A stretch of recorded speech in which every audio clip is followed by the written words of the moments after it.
दोस्तों नमस्ते, शुभ प्रभातम, जय जवान जय किसान।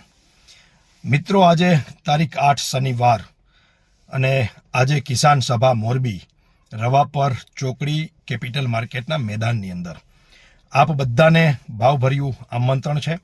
બોડી સંખ્યામાં ખેડૂત મિત્રો, ખેડૂત પરિવારો, યુવા મિત્રો અને મોરબીના જિલ્લા આખાના તમામ લોકોને અમારું હાર્દિક આમંત્રણ છે। મિત્રો, આજે સભાના મુખ્ય વક્તા છે, એમનું નામ છે રાકેશ ટિકૈત। આપ બધા જ રાકેશ ટિકૈતને કદાચ જાણતા હશો, ઓળખતા હશો અને ઘણી વખત એમણે કિસાન આંદોલન કરી અને કિસાનોના હિતમાં સરકાર પાસે ઘણા બધા નિર્ણયો કરાવ્યા છે। એમાંનો એક નિર્ણય એટલે કાળા 3 કાયદા જે કિસાન વિરોધી હતા એ 1.5 વર્ષ 2 વર્ષ સુધી લડીને અંતે સરકારે પાછા લેવા પડ્યા। આ 3 કાળા કાયદામાં જેમની મુખ્ય ભૂમિકા હતી એવા યુદ્ધવીરસિંહ ચૌધરી અને રાકેશ ટિકૈતજી, અન્ય અનેક દેશભરના કિસાન આગેવાનો એમાં લડાઈ લડતા હતા, પણ મુખ્ય આ બંને ચહેરા હતા। તો આ બંને વડીલો અને સાથે સાથે રાજસ્થાનથી કિસાન નેતા અમારા સાથી મિત્ર હેમંતસિંહ ગુજ્જર પણ મોરબી આવી રહ્યા છે।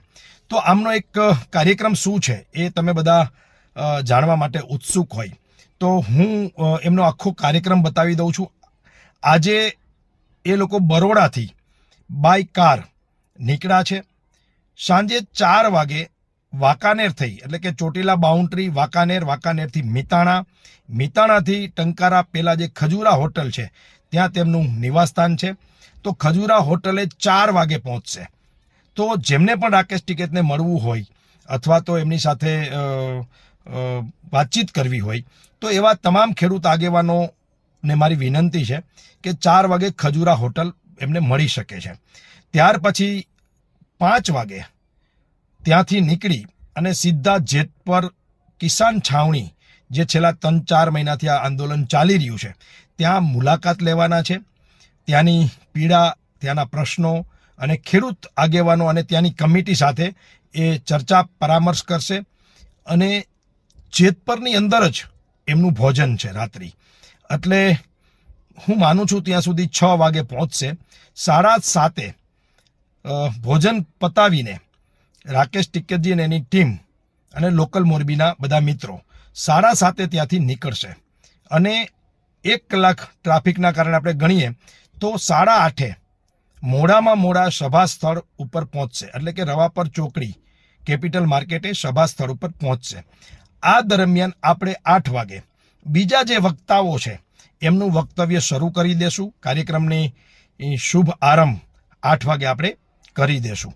તો કહેવાનો મારો મતલબ એ 8:30 સભા મંચ ઉપર પધારશે। વક્તાઓનું વક્તવ્ય રહેશે, એમાં ખાસ કરીને યુદ્ધવીરસિંહ, રાકેશ ટિકૈતજી, આમના વક્તવ્યો સાંભળવા એ પણ એક જીવનનો લાવો છે। ગુજરાતમાં એમની બહુ ઓછી સભાઓ થઈ છે, કદાચ પહેલો બીજો જ એમનો આ સૌરાષ્ટ્રનો પ્રવાસ તો કદાચ પહેલો હશે અને ગુજરાતનો પહેલો બીજો પ્રવાસ હશે।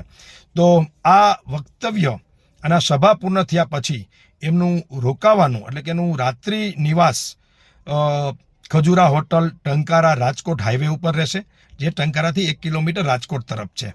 તો ત્યાં તેમનું રાત્રિ નિવાસ રહેશે।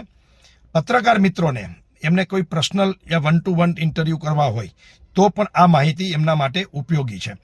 પછી ત્યાં રાત્રિ રોકાણ, સવારે ચા નાસ્તો અને સવારે મહર્ષિ દયાનંદ જન્મભૂમિ ટંકારા અને આર્ય સમાજ ટંકારાની મુલાકાત અને એમના દર્શન અને એ તપોભૂમિના દર્શન કરી અને સવારે રવિવારે રાકેશ ટિકૈતજીની એની ટીમ 9 તારીખે મોરબીથી 11 વાગ્યાની આસપાસ એટલે કે ટંકારાથી આર્ય સમાજથી 11 વાગ્યાની આસપાસ રાજસ્થાન તરફ રવાના થશે।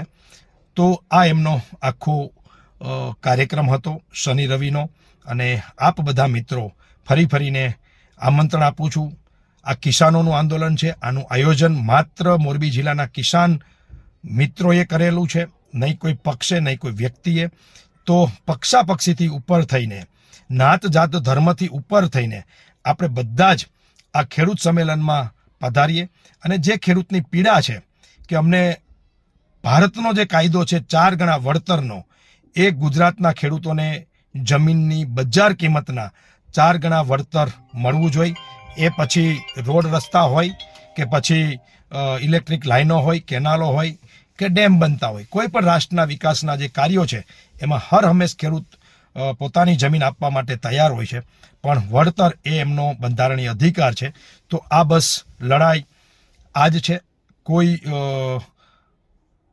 જેને કહેવાય ને કે અલગ પ્રકારની વાત નથી. બધા જ સાથ સહયોગ આપો, એ જ અપેક્ષા સાથે બધાને જાજા કરીને રામ રામ. જય જવાન, જય કિસાન, ભારત માતા કી જય, વંદે માતરમ, જય હિન્દ, જય સરદાર.